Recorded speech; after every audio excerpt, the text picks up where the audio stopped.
تخيل المشهد الاخير للعرب، نهايه من غير كلمه. احنا في مصيبه.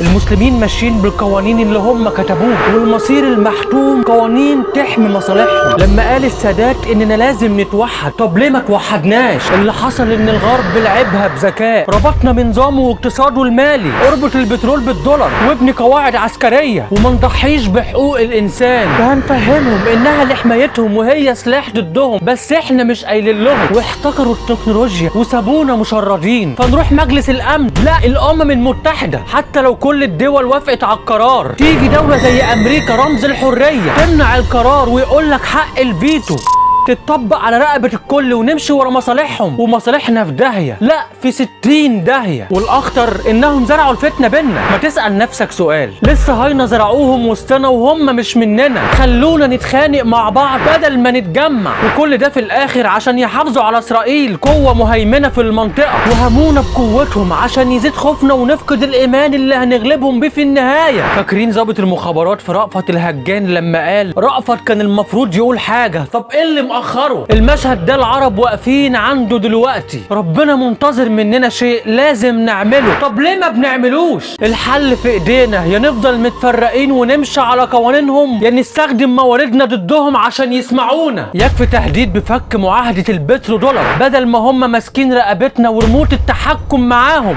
ربنا ينصر المسلمين، فبالله فلتحيا مصر.